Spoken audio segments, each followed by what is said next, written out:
The fiancée raised her belt to beat the black maid. Then the billionaire walked in and everyone froze. At first, everything seemed normal. Just another quiet morning inside one of the most expensive penthouses in New York City. But normal doesn't last forever. Because in a few hours, a woman in a red silk gown would raise a leather belt over the head of a maid who had done nothing wrong, and the man who owned that penthouse, the man everyone believed had the perfect life, was about to walk through that door and freeze in place. What he saw next would break his heart and change 3 lives forever. Hey friends, welcome back. Before we begin, tell me, where are you watching from today? Which country do you call home? Drop it in the comments. I always love seeing how far this little corner of the internet reaches. Today's story is one of the most emotional ones I've shared in a long time, about power, pride, and a secret hiding in plain sight. Stay until the end, because nothing about this story is what it looks like on the surface. Nobody in that building knew her name, but everyone knew her face. Grace Whitfield moved through the 58th floor of Callaway Tower the way sunlight moves through a room, quietly, steadily, without asking for attention. She was 34 years old, with tired eyes that still managed to smile, and hands that had scrubbed more marble floors than she could count. Every morning at 5:40, before the city had even finished waking up, Grace let herself into the penthouse with a key card that had her name printed on it in small, forgettable letters, Staff, G. Whitfield. She had worked for Daniel Calloway for almost 3 years now. Daniel was 34 too, though the tabloids liked to describe him as if he were something out of a storybook, a boy from a rusted Ohio steel town who built a hotel and real estate empire so large that his name was now stitched into skylines from Miami to Dubai. He wasn't born into money. He had built it, brick by brick, contract by contract, sleepless night by sleepless night. And somewhere along that climb, Grace liked to think, he had never fully lost the boy who once worked construction sites to help his mother pay rent. That was why Grace didn't mind the early mornings, the long hours, the ache in her lower back by the end of a shift. Daniel Calloway said thank you like he meant it. He remembered her son's name. He once caught her crying quietly in the laundry room after a phone call from home, and instead of walking past like most men in his position would have, he sat down on an overturned basket across from her and just listened. But Daniel wasn't the only person living in that penthouse anymore. 6 months ago, Vanessa Sterling had moved in. She was 30 years old, stunning in the practiced, camera-ready way that made people stop mid-sentence when she walked into a room. She had appeared in Daniel's life at a charity gala, introduced herself as the daughter of a hedge fund manager from Connecticut, and within 4 months, there was a ring on her finger worth more than most people's homes. Grace remembered the exact day things started to shift. It was a Tuesday. Vanessa had asked her to re-iron a blouse that, to Grace's eyes, was already flawless. When Grace gently pointed out that the fabric might scorch if ironed a 3rd time, Vanessa's expression had changed, just for a second, into something cold and unreadable, before smoothing back into a practiced smile. Of course, Vanessa had said sweetly, "You know best. You've been doing this a long time, haven't you?" It wasn't the words. It was the way she said it. Since then, small things had piled up like snow before an avalanche. A missing pair of earrings that turned up accidentally in Grace's cart, followed by a syrupy apology. A comment about how some people just aren't built for a place like this. A habit of speaking to Grace only when Daniel was in the room, as though performing kindness for an audience of one. Grace said nothing. She needed this job. Her 7-year-old son, Micah, was saving for a school trip he'd been talking about for weeks, and every dollar mattered. So she kept her head down, did her work with the same quiet excellence she always had, and told herself that not every uncomfortable feeling meant something was wrong. That morning, as she dusted the bookshelves in Daniel's private study, she noticed something odd. A drawer in his antique writing desk, usually locked, was slightly open. Just a centimeter. Just enough for the corner of a manila folder to peek out. Grace wasn't the type to pry. She straightened photo frames, tucked in loose corners of rugs, and moved on with her cleaning. But as she reached to nudge the drawer shut, her eyes caught 2 words printed across the folder's tab in Daniel's handwriting. Background check. Her hand froze on the drawer. Whose background check? And why did something about the date scrawled beside it, just 3 days after Vanessa moved in, make her stomach tighten in a way she couldn't quite explain?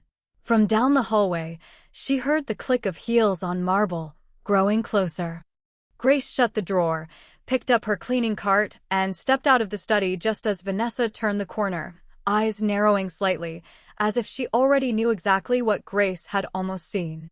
The city looked different from the 58th floor than it did from the cracked sidewalk outside Grace's apartment in Bed-Stuy. Grace had grown up the daughter of a nurse and a bus mechanic, in a house where love was loud and money was quiet, meaning there usually wasn't much of it. Her mother used to say that dignity wasn't something you could buy, and pride wasn't something you could lose, no matter how small your paycheck was. Grace had carried that lesson through nursing school she never finished when her mother got sick, through a marriage that ended 2 winters ago when her husband decided fatherhood wasn't for him, and into this life now, a single mother raising a little boy who believed, with his whole heart, that his mom worked in the fanciest house in New York. In some ways, he wasn't wrong. Grace had learned to love small victories. Micah's gap-toothed grin when she picked him up from his after-school program. The way Daniel Calloway, despite owning half of Manhattan's skyline, always insisted on saying good morning to her by name instead of walking past like she was furniture. Those were the things that made the exhaustion worth it. But lately, the good mornings had started coming with an undertone of tension that hadn't existed before Vanessa. That afternoon, Grace was assigned to organize Vanessa's dressing room, a task usually reserved for Marisol, the assistant housekeeper, but Marisol had called in sick. Grace didn't think much of it. A closet was a closet. Except this one didn't feel like a closet. It felt like a vault dressed up in silk. Rows of designer gowns hung in color-coded precision. Shelves of shoes still in their boxes, some with tags never removed. And tucked behind a row of winter coats, half hidden beneath a folded cashmere throw, Grace's hand brushed against something hard and metallic.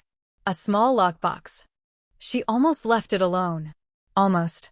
But the latch wasn't fully closed, and when she nudged it to move it aside, the lid slipped open on its own. Inside were 3 passports. Not 1-3.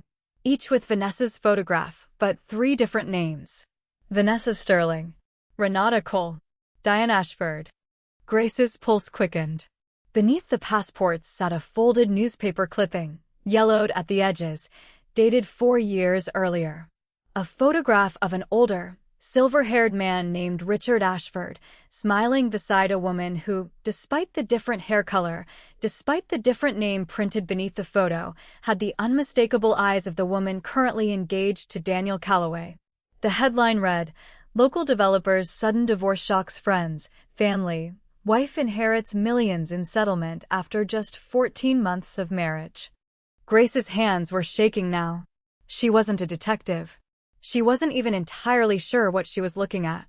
But every instinct she had, the same instinct that once warned her, 3 weeks before he said it out loud, that her husband was going to leave, was screaming at her that this wasn't a coincidence. "What exactly are you doing in here?" Grace nearly dropped the lockbox. Vanessa stood in the doorway, arms folded, her voice pleasant on the surface and razor-edged underneath. "I was just organizing the closet, Miss Sterling.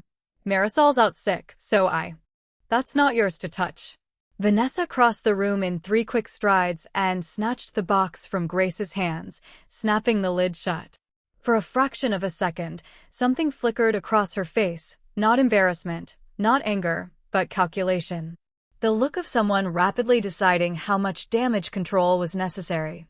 "I didn't see anything, Miss Sterling," Grace said quietly, stepping back. It wasn't quite a lie. She hadn't understood everything she'd seen. But she had seen enough. Vanessa's smile returned, thin and practiced. "Good. Because in this house, Grace, people who see things that aren't theirs to see tend not to stay very long." It wasn't a threat. Not exactly. But it landed like one. Grace nodded, gathered her cart, and left the room without another word. Behind her, she heard the soft click of the lockbox being hidden somewhere new. That night, lying in bed after tucking Micah in, Grace stared at the ceiling and replayed the newspaper headline in her mind. 14 months of marriage. Millions in a settlement. 3 different names. Whoever Vanessa Sterling really was, Grace was now certain of one thing. She wasn't who Daniel Calloway believed he was about to marry. The days that followed felt like walking across a floor she no longer trusted. Grace told herself again and again that it wasn't her business. She was staff. She cleaned floors, folded linens, kept the household running quietly in the background of other people's lives. Whatever secrets lived inside that lockbox belonged to a world she had no right to interfere with. But every time she caught sight of Daniel laughing easily with Vanessa over morning coffee, resting a hand gently on the small of her back as they left for dinner, looking at her like she was the reward at the end of a hard-fought life, something in Grace's chest twisted painfully. He didn't know. He had built an empire by trusting his instincts about people, by reading a room before anyone spoke a word. And the one person closest to him, the one he was about to marry, had somehow slipped past every instinct he had. Grace thought about her mother again. Dignity isn't something you can buy, and wondered whether staying silent to protect her job was its own kind of indignity. She decided, cautiously, to test the waters. Not with accusations. Just a thread pulled gently. "Mr. Calloway," she said one morning, setting down his coffee in the study, "can I ask you something?" "It's probably nothing." Daniel looked up from his laptop, giving her the same full attention he gave everyone, something Grace had noticed made most billionaires uncomfortable and made him, somehow, more likable. "Of course, Grace. What's on your mind?" Ms. Sterling mentioned once that her family's from Connecticut. "Old money, I think she said." Grace kept her voice light, casual. "Just curious, have you met her parents yet?" Something flickered across Daniel's face. Not suspicion. Not yet.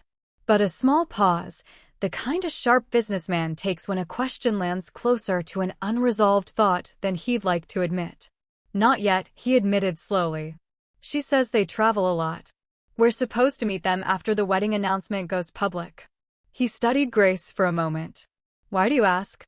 Grace's heart pounded. This was the moment. She could say something now, mention the lockbox, the passports, the newspaper clipping. But the look on Vanessa's face in the dressing room flashed through her mind. People who see things that aren't theirs to see tend not to stay very long. And Grace had no proof. Not really. Just a locked box she wasn't supposed to have opened, and a gut feeling that could destroy her job if she was wrong. "No reason," Grace said finally, forcing a smile. "Just making conversation. I'll let you get back to work." She left the study feeling like a coward, though she knew, deep down, it was closer to fear than cowardice. Fear of losing the income her son depended on. Fear of accusing a woman with no proof and being the one who paid the price for it. That evening, the household prepared for a small dinner Vanessa was hosting for a few of her society friends, women Grace had never seen before and would likely never see again. Grace was tasked with polishing an antique porcelain vase that had belonged to Daniel's late mother, one of the only possessions he treasured that had nothing to do with money. She was carrying it carefully across the living room when Vanessa appeared, seemingly out of nowhere, blocking her path. "You've been asking questions," Vanessa said quietly, her voice honey-smooth and ice-cold at once. "About my family." Grace's grip tightened on the vase. "I was just making conversation, Miss Sterling." "No."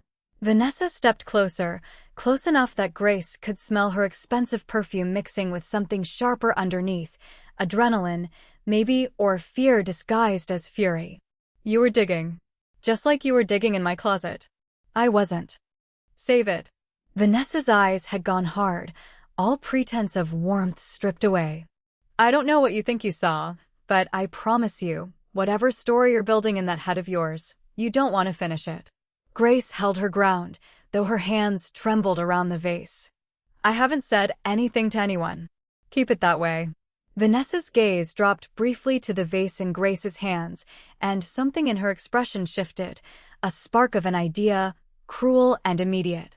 "Actually, give me that." "Miss Sterling, this is fragile. It belonged to Mr. Calloway's." "I said give it to me." Grace hesitated, and in that half-second of hesitation, Vanessa reached out and yanked at the vase. It slipped between them, hit the edge of the marble console table, and shattered across the floor in 100 pale, glittering pieces. For a moment, neither woman moved.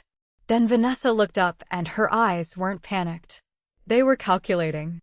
Already rewriting what had just happened into a story that would end with someone else taking the blame. "You clumsy, careless woman." Vanessa's voice rang out through the penthouse loud enough to be heard 3 rooms away, sharp with a fury that seemed to arrive on command, as though she had been waiting for exactly this kind of excuse. Grace stood frozen, staring down at the shattered remains of a vase that had survived 30 years in Daniel's family before surviving barely 5 seconds in Vanessa's hands. "Miss Sterling, you pulled it out of my... Don't you dare lie to me." Vanessa's voice cracked like a whip, loud enough to draw the attention of the household staff gathering nervously in the hallway. "That vase belonged to Daniel's mother. Do you understand what you've done? Do you have any idea what that meant to him?" Grace's chest tightened with a mixture of grief and disbelief. She understood exactly what it meant, more, perhaps, than Vanessa ever would, because Grace had spent 3 years learning the quiet corners of Daniel Calloway's heart that money couldn't reach. "I'm so sorry," Grace said, kneeling instinctively to gather the broken pieces, her voice trembling. "I'll fix it. I'll find someone who restores porcelain. You'll what?" "Glue back 30 years of my fiancé's memories."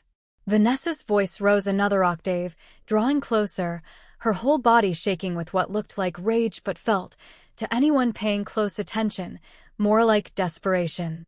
This wasn't about a vase. This was about control. About making sure that whatever Grace thought she knew got buried under something louder, messier, more dramatic than the truth. Before Grace fully understood what was happening, Vanessa reached down, unclasped the thin leather belt looped through her own robe, and raised it high above her head. "Miss Sterling," Grace's voice caught in her throat, disbelief freezing her in place on her knees among the broken porcelain.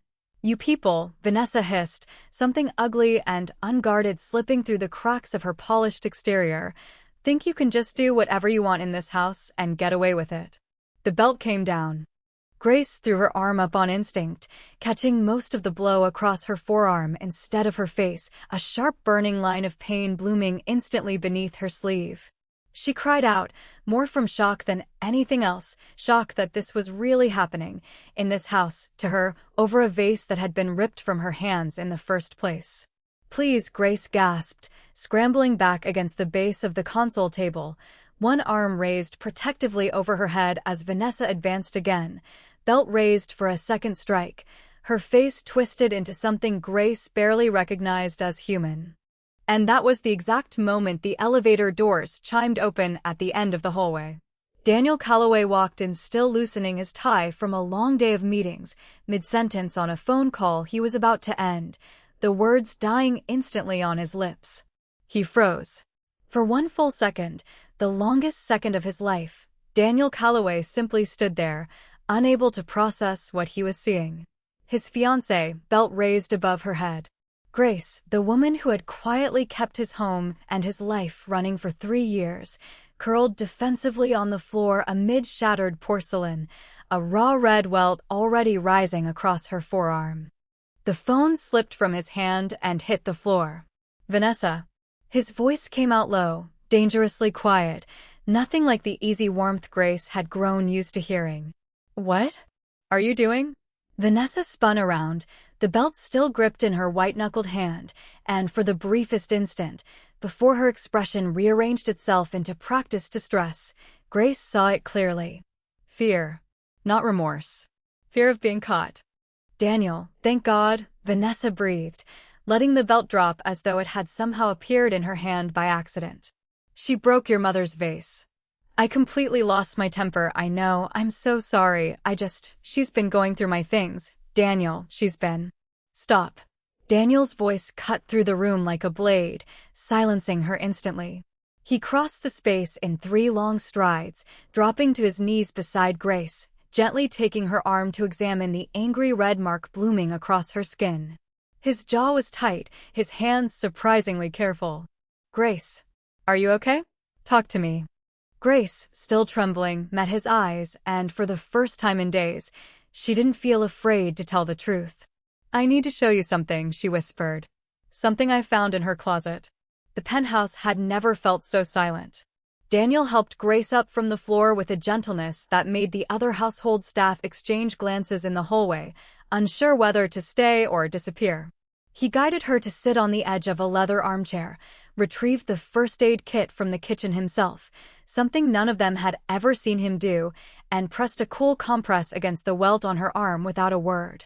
Vanessa hovered nearby, her composure cracking at the edges. "Daniel, I really am sorry. I don't know what came over me. I've just been under so much stress with the wedding planning, and when I saw your mother's vase." "You threw it," Daniel said flatly, not looking up from Grace's arm. "I saw the pieces. It didn't fall off a shelf. It was thrown." "That's not. I've built 3 companies by knowing when someone's telling me a story instead of the truth, Vanessa." His voice was calm now, which was somehow more frightening than if he'd shouted. "Don't do that to me right now." Vanessa's mouth opened, then closed. For the first time since Grace had known her, Vanessa Sterling seemed to have no script ready. Daniel turned back to Grace, his expression softening. "You said you needed to show me something." Grace hesitated. Every part of her still remembered Vanessa's warning. People who see things that aren't theirs to see tend not to stay very long. But the burning welt on her arm had already answered the question of what staying silent had earned her. "I found a lockbox in Ms. Sterling's closet," Grace said quietly. 3 passports. 3 different names. And a newspaper article about a man named Richard Ashford, who divorced his wife after 14 months of marriage and paid her a settlement worth millions. The woman in that photo, she had Ms. Sterling's eyes. The room went silent enough to hear the hum of the refrigerator 2 rooms away. "That's insane," Vanessa said, her voice rising with performative outrage. "Daniel, you cannot possibly believe the word of a maid who was caught snooping through my private belongings over." "Enough." Daniel's voice wasn't loud, but it carried a weight that stopped Vanessa mid-sentence. He turned to her slowly. "Show me the lockbox." "I don't have to. Show me the lockbox." For a long moment, Vanessa didn't move. Then, with the stiff, controlled movements of someone whose entire world was collapsing in slow motion, she walked toward her dressing room. Daniel followed. Grace, unsure whether she was meant to come or stay, remained seated, cradling her arm, her heart pounding so loudly she was sure the whole floor could hear it. Minutes passed. She heard raised voices, Daniel's low and controlled, Vanessa's rising and cracking, though she couldn't make out the words. When Daniel finally emerged from the hallway, his face had changed. Gone was the confusion, the disbelief. In its place was something colder, more focused. He was holding the lockbox. "It's locked," he said, more to himself than to Grace, turning the small brass mechanism over in his hands. "She won't give me the key." Grace watched him carefully. "Mr. Calloway, I never meant to cause trouble. I should have told you the moment I found it, but I was afraid. Don't apologize to me." Daniel sat down heavily in the chair across from her, running a hand through his hair, looking, for the first time since she'd known him, genuinely lost. "You should never have had to be afraid to tell me something like this. That's on me, not on you." He glanced toward the hallway where Vanessa had retreated, her voice now hushed, urgent, unmistakably on the phone with someone. "I need to know the truth," Daniel said quietly. "All of it. And I think," he added, looking back at Grace with something that looked almost like an apology, "you might be the only person in this house who's been honest with me in months." Daniel didn't sleep that night. Grace knew this, because when she arrived for her shift at 5:40 the next morning, she found him already in the study, 3 empty coffee cups lined up on his desk and a laptop open to a search history that told its own story. Richard Ashford divorce settlement. Thomas Whitmore inheritance dispute. Renata Cole background. He looked up when she entered, dark circles beneath his eyes. "You don't have to work today, Grace. Take the day off. Paid, obviously." "With respect, Mr. Calloway, I'd rather keep busy," Grace said honestly. Sitting at home replaying yesterday's belt strike across her arm sounded far worse than folding linens. Daniel nodded slowly, understanding more than he let on. can I ask you something? And I need you to be completely honest, even if it's uncomfortable. Of course. How long have you suspected something was wrong with her? Grace considered the question carefully. Small things for a while. Nothing I could prove. She's careful. Around you, she's a different person than she is with staff. Daniel's jaw tightened. I hired a private investigator this morning. Before 6 a.m. I should have done it the day I met her, if I'm honest. My lawyer told me to, actually, back when we first got engaged. I told him it was unnecessary. That I trusted my instincts about people. Instincts aren't foolproof, Grace said gently. Even the sharpest ones. He almost smiled at that, though it didn't fully reach his eyes. You know, in 3 years, you've never once told me what I wanted to hear just because I'm signing your paycheck. Vanessa spent 6 months telling me exactly what I wanted to hear about everything. Grace didn't know what to say to that, so she said nothing, focusing instead on straightening the stack of books on his desk. The investigator will have preliminary findings by end of day, Daniel continued. In the meantime, I need you to stay away from her. I don't want what happened yesterday to happen again. Where is she now? Guest suite. I told her we needed space until I understood what was going on. She wasn't happy about it. He rubbed his temples. She kept insisting the passports were from an old modeling career, some stage names thing. Wouldn't explain the newspaper article at all. Grace hesitated before speaking again. Mr. Calloway, can I ask you something too? Go ahead. Why does this matter so much to you? I don't mean the fraud, if that's what it is. I mean, why does it hurt this much? Daniel was quiet for a long moment, staring out the floor-to-ceiling windows at the city stretching endlessly beneath them. Because I spent my whole life believing that if you worked hard enough, if you built something real with your own hands, eventually you'd earn something real back. A real life. A real partner. I thought Vanessa was proof that all of it had finally paid off. He exhaled slowly. Turns out I might have just been the next name on a list. Grace felt an unexpected pang of sympathy cut through her own lingering fear and anger. For all his wealth, all his success, Daniel Calloway was, in this moment, just a man who'd been lied to by someone he trusted, something Grace understood better than most people in that tower ever could. For what it's worth, she said quietly, the version of you that treats people fairly regardless of what they can do for you, that's the real thing. Whatever she was after, she didn't create that in you. That was already there. Daniel looked at her for a long moment, something unreadable passing behind his eyes. Thank you, Grace. I mean that. His phone buzzed on the desk. He glanced at the screen, and his expression hardened instantly. It's the investigator, he said, standing. He says he has something. He wants to meet in person. Today.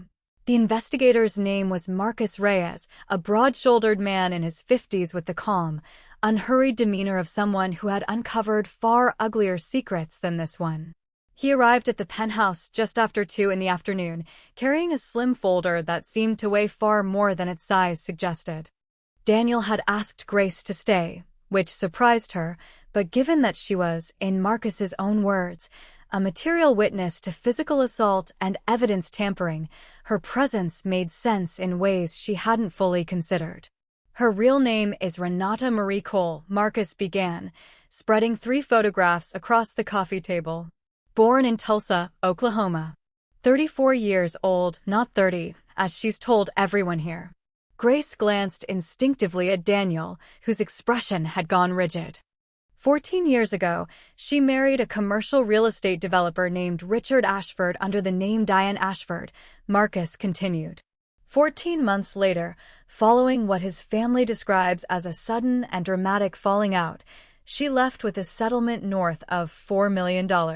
Funded largely by an ironclad prenuptial agreement, she'd somehow convinced him to void 6 weeks before their divorce filing. Daniel's voice was tight. That's not a coincidence. It gets more consistent, Marcus said grimly. 9 years ago, under the name Renata Cole, she married Thomas Whitmore, a hospitality investor in Chicago. Same pattern. Whirlwind romance, quick engagement, a prenup mysteriously renegotiated in her favor just before things fell apart. That marriage ended after 16 months. Settlement, $2.8 million. Grace watched Daniel's hands curl into fists on his knees, his knuckles whitening. There's a third instance we're still confirming, involving a hotel chain executive in Miami 5 years ago, though that relationship ended before marriage, possibly because he had her investigated after a business associate raised concerns. Marcus closed the folder. Mr. Calloway, based on the pattern and based on the timeline of documents I found dated just after your engagement was announced publicly, I believe Ms. Cole, Ms. Sterling, was actively working with an attorney to challenge or dissolve your current prenuptial agreement before the wedding takes place. The room fell into a heavy silence. She told me she wanted a simple prenup because money shouldn't complicate love, Daniel said quietly, almost to himself. I thought that was one of the things that made her different. It's often the exact opposite, Marcus said, not unkindly. The ones who insist money doesn't matter are frequently the ones most focused on it. It disarms suspicion. Grace shifted uncomfortably, unsure if she should speak, but something Marcus said connected in her mind. The lockbox, she said slowly. It's still in her possession. If she thinks she's about to be exposed, she might try to destroy the evidence, or disappear before you can confront her properly. Marcus nodded approvingly. Smart. That's exactly the risk. Mr. Calloway, I'd recommend documenting everything discreetly before any direct confrontation. If this goes to litigation and given the scale of what's at stake, it likely will, you'll want an airtight record. Daniel sat back, dragging a hand down his face. For a long moment, he said nothing at all, staring at the photographs spread across the table like pieces of a puzzle that had just revealed a picture he never wanted to see. Finally, he looked up, first at Marcus, then at Grace. Thank you both, he said quietly. I need a few minutes alone. As Marcus gathered his files and stepped out, Grace rose to give Daniel privacy as well, but his voice stopped her at the door. Grace. She turned. His eyes were red-rimmed, but steady. Yesterday, when she hit you, that welt on your arm. That happened because of something I should have caught months ago. I'm sorry it took this long. You're catching it now, Grace said softly. That's what matters. He nodded slowly, though the guilt in his expression didn't fully lift. There's something I need to do, and I need you there when I do it. The engagement gala had been planned for weeks, 300 guests, a rooftop venue overlooking the Manhattan skyline, a string quartet, and a 5-tier cake that had cost more than most people's annual salary. Vanessa had insisted on keeping the event exactly as scheduled, despite everything, framing the entire ordeal to her small circle of friends as a misunderstanding that's already been resolved. Daniel let her believe that. For 4 days, he played the part of the reconciled fiancé, all while Marcus Reyes quietly compiled sworn documentation, bank records subpoenaed through legal channels, and statements from 2 of Vanessa's previous husbands, both of whom, once contacted, were disturbingly eager to share their stories. Grace, meanwhile, had been given something she never expected, a promotion. Daniel had quietly moved her into a new role, head of household operations, with a significant raise and full oversight of staff scheduling. It wasn't charity. It was, as he put it, long overdue recognition for someone I should have trusted with more responsibility a long time ago. Grace hadn't told Micah about the raise yet. She wanted to see his face when she surprised him with tickets to the school trip he'd been saving for. But first, there was the gala. Grace hadn't planned to attend, staff rarely did, but Daniel had asked her personally to be present that evening, waiting near the private elevator, in case things go a certain way. At exactly 8:30, as champagne glasses clinked and the string quartet eased into something soft and celebratory, Daniel took the small stage at the center of the rooftop, microphone in hand, Vanessa glowing beside him in a stunning emerald gown, utterly unaware of what was about to unfold. Thank you all for being here tonight, Daniel began, his voice carrying easily across the rooftop, calm in a way that made Grace's stomach tighten with anticipation. Most of you know my story. I came from nothing. I built this, he gestured vaguely at the skyline glittering behind him, because I believed that if you worked hard enough and stayed honest, eventually you'd earn something real. Vanessa's smile was radiant, practiced, utterly unaware of the trap closing around her. Tonight, I was going to stand up here and announce our wedding date, Daniel continued. Instead, I want to tell you a different story. One about a woman named Renata Cole. The smile on Vanessa's face didn't fall immediately. It simply froze. The way ice looks solid right up until the moment it cracks. Gasps rippled through the crowd as Daniel, calmly and without raising his voice, laid out what Marcus Reyes had uncovered, the three names, the